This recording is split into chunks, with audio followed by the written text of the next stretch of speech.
जय श्री राधे सभी मित्रों को। ध्यान मूलम गुरु मूर्ति, पूजा मूलम गुरु पदम, मंत्र मूलम गुरु वाक्यम, मोक्ष मूलम गुरु कृपा।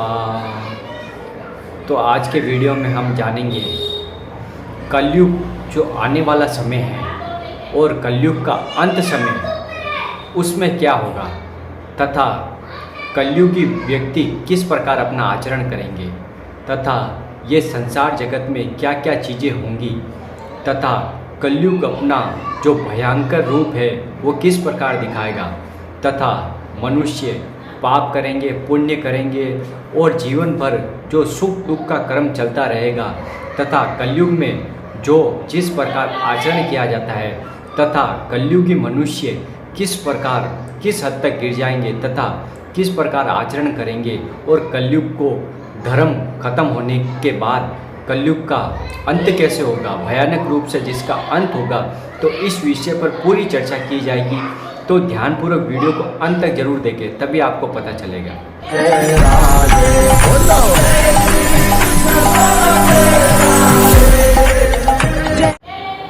तो सबसे पहले हम जान लेते हैं कि महाभारत युद्ध के बाद में जब भगवान श्री कृष्ण अंतर्ध्यान हो गए थे उसके बाद में कलयुग का प्रवेश हुआ था और 4 युग माने गए, सतयुग, त्रेता युग, द्वापर युग और कलयुग, ये जो चल रहा है। कलयुग में सर्वप्रथम जो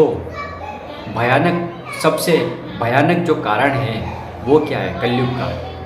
सबसे पहले हम ये व्यभिचार प्रवृत्ति, चाहे स्त्री हो या पुरुष हो, व्यभिचार पवित्र नहीं होने के कारण और हर किसी से आसक्ति होने के कारण, जैसे एक व्यक्ति एक स्त्री के साथ नहीं 2-2, 3-3, 4-4 स्त्रियों के साथ व्यवहार करता है तो वो उसके ऊपर कलयुग का ही प्रभाव है। जैसे कोई व्यक्ति शराब पीता है तो उसके ऊपर पूरे कलयुग का ही प्रभाव है, वो कलयुग उसके ऊपर पूरा प्रभाव डाले हुए है। कोई व्यक्ति हिंसा करता है, चोरी करता है, व्यभिचार करता है, तो ये जो वस्तु है ये महापाप भी है और कलयुग और जो स्वर्ण की चोरी करता है ये सब उस पर कलयुग हाथों हाथ प्रभाव डालते हैं। तो ये कलयुग चल रहा है। तो आप देख सकते हैं वही व्यक्ति ज़्यादा दुर्व्यचारी होगा, मतलब गलत स्वभाव वाला होगा, जो कलयुग में हर किसी को गलत शब्द बोलता है, हिंसा करता है, मांस खाता है, शराब पीता है, व्यभिचार करता है, चोरी करता है, मतलब असत्य जितनी भी वस्तुएं हैं वो सब करता है। तो उसकी बुद्धि शुद्ध नहीं है, उसके ऊपर कलयुग का प्रभाव है। अब हम जान लेते हैं कि ये पाप कर्म है या पुण्य कर्म। तो सरल शब्दों में हम जान लेते हैं जो गलत कार्य होते हैं, हिंसा आदि, मांस, शराब पीना, ये सब गलत व्यवहार होते हैं। इसके प्रभाव से ही व्यक्ति की दुर्गति होती है और कलयुग उसके ऊपर प्रभाव डालता है। तो आप दिनचर्या में आप देख सकते हैं, आप भी कलयुग में ही जी रहे हैं। तो व्यक्ति किसी की मदद करने से हिचकिचाता है। ज़्यादातर व्यक्ति शराब पीते हैं, मांस का सेवन करते हैं, चोरी करते हैं, हिंसा करते हैं, डकैती करते हैं, स्वर्ण की चोरी करते हैं। तो ये बहुतायत हो गई इस चीज़ की। तो ये कलयुग का प्रभाव इन व्यक्तियों पे अवश्य ही पड़ेगा, क्योंकि कलयुग जो राजा परीक्षित जैसे महान धर्मात्मा के ऊपर प्रवेश कर सकता है तो हम सामान्य मनुष्य। तो जैसे जैसे कलयुग का समय बढ़ता जाएगा व्यभिचार प्रवृत्ति बढ़ती जाएगी, मतलब एक स्त्री अनेक पुरुषों के साथ, एक पुरुष अनेक स्त्रियों के साथ व्यवहार करेंगे। तो ये धर्म की जो परिभाषा होती है, धर्म धीरे धीरे लुप्त होता जाएगा। धर्म की परिभाषा लोगों को समझ में नहीं आएगी। धर्म का अर्थ होता है सत्य मार्ग पे चलना, काम क्रोध लोभ मोह पे विजय प्राप्त करते हुए, अपनी कामनाओं की पूर्ति करते हुए सद्विचार रखना तथा अच्छे आचरण रखना, सत्य मार्ग पे चलना, ये हमें धर्म सिखाता है। लेकिन गलत दुर्वासनाओं और कामनाओं के पीछे हम इतना भाग रहे हैं कि हमें सत्य का ज्ञान नहीं हो रहा है। हमें केवल धन की लालसा ही सर्वोपरि लग रही है। क्या धन से व्यक्ति मृत्यु पर विजय प्राप्त कर सकता है या स्वर्ग को प्राप्त कर सकता है या मोक्ष को प्राप्त कर सकता है? नहीं, क्योंकि धन आपको मिला है कुछ समय के लिए। आपकी आयु कितनी है आप खुद को नहीं पता है, आपकी आयु कितनी है। किसी भी समय ये शरीर छूट सकता है, इसका कोई अता पता नहीं है, ना कोई तिथि फिक्स है, ना कोई निर्धारण कर सकता है कि मेरी मृत्यु कब होगी, कल भी हो सकती है, परसों भी हो सकती है।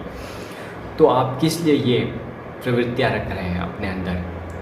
आपको चाहिए कलयुग का प्रभाव आपके ऊपर नहीं पड़े तो सामान्यतः आपको धर्मपूर्वक जीवन जीना है। जैसे आप गृहस्थ जीवन में हो तो माता पिता की सेवा करना, पत्नी की सेवा करना, अपने बच्चों की सेवा करना, समाज की सेवा करना तथा दीन दुखी लोगों की सेवा करना, किसी को भोजन दे दिया, किसी को कपड़े वस्त्र दान में दे दिए, तो ये होते पुण्य कर्म। तो कलयुग का प्रभाव क्यों नहीं पड़ेगा? ये तो समय चल रहा है, इसमें तो कुछ प्रतिशत लोग हैं जो धर्म के मार्ग पे चल रहे हैं, लेकिन आने वाले समय में आपको बता दूं जो बहुतायत रूप से होगा। सबसे पहले जो अंत का जो समय आएगा उस समय क्या होगा, तो ध्यानपूर्वक वीडियो को सुनें।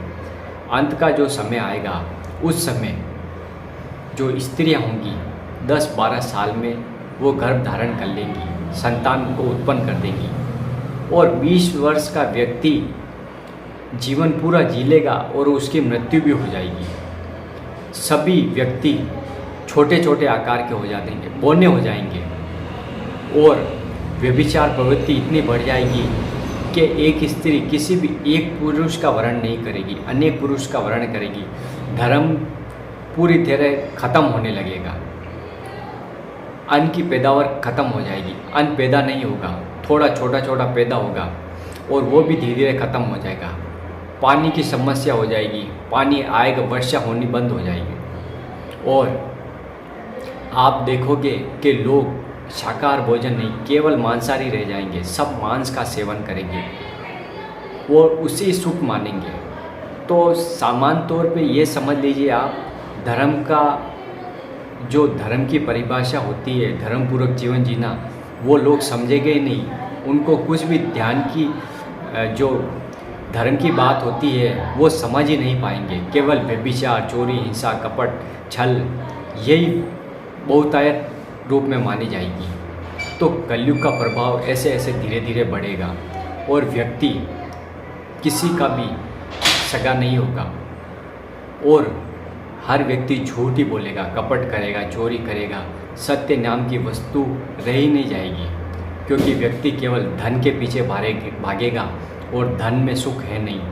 केवल वे धन और जो अपनी कामनाएं हैं उनके पीछे भागेगा, और गलत व्यवहार और गलत आचरण के कारण उसकी दुर्गति होगी और वे संसार में बार बार जन्म और मरण के चक्कर में पिसता जाएगा। तो कलयुग के अंत के समय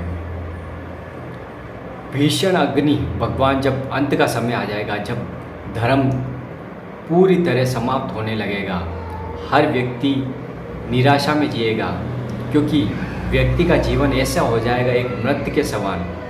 व्यक्ति का जीवन एक मृत के समान हो जाएगा, क्योंकि व्यक्ति की आयु खत्म हो गई तो उसका चेहरा एक राक्षस की तरह नजर आएगा। उस समय फिर भगवान अंत में भीषण अग्नि की वर्षा करेंगे। 100 वर्ष तक भीषण अग्नि की वर्षा होगी, पूरा संसार खत्म। उसके बाद में 100 वर्षों तक वर्षा से 100 वर्षों तक वर्षा होगी लगातार, और जल भराव इतना बढ़ जाए, पूरा संसार जलमग्न हो जाएगा और इस सृष्टि का विनाश हो जाएगा और ये कलयुग की समाप्ति होगी।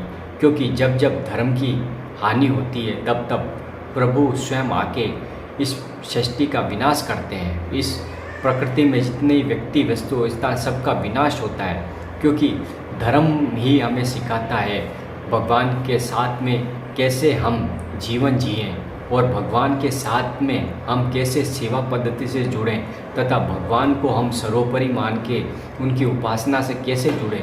क्योंकि जिसको अध्यात्म का ज्ञान नहीं है वो ईश्वर के साथ कैसे जुड़ सकता है।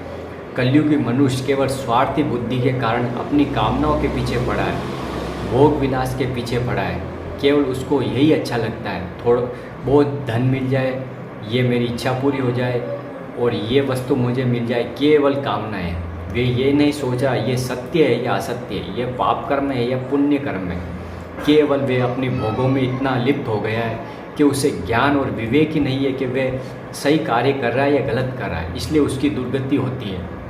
तो कलयुग में सामान्यतः ये चीज़ें आगे आने वाले समय में नज़र आएगी, क्योंकि कुछ बहुत सी वस्तुएं, बहुत सी चीज़ें तो हमें अभी वर्तमान में नज़र आ रही है, क्योंकि ये कलयुग ही है। और कलयुग ज़्यादातर जो हिंसा करता है, मांस पीता है, शराब पीता है, व्यभिचार करता है, चोरी कपट स्वर्ण चोरी, इस पे प्रभाव कलयुग हाथों हाथ ही डाल देता है। और इससे बचना है तो प्रभु से जुड़ जाइए, प्रभु श्री कृष्ण से जुड़ जाइए, क्योंकि प्रभु श्री कृष्ण ने ये गरुड़ पुराण में गरुड़ जी को ही ये साक्षात उपदेश दिए हैं। अगर आप भगवान के मार्ग में चलेंगे तो कलयुग का बिल्कुल प्रभाव आपके ऊपर नहीं आएगा और आप आसानी से इस कलयुग को पार हो जाएंगे और भवसागर से पार हो जाएंगे। ये वीडियो कैसा लगा? वीडियो को लाइक कर दे, कमेंट कर दे, शेयर कर दे और चैनल पर नए तो चैनल को सब्सक्राइब जरूर कर दे, क्योंकि ऐसी आध्यात्मिक वीडियो हम आपके लिए लाते रहते हैं। राधा वल्लभ श्री हरिवंश।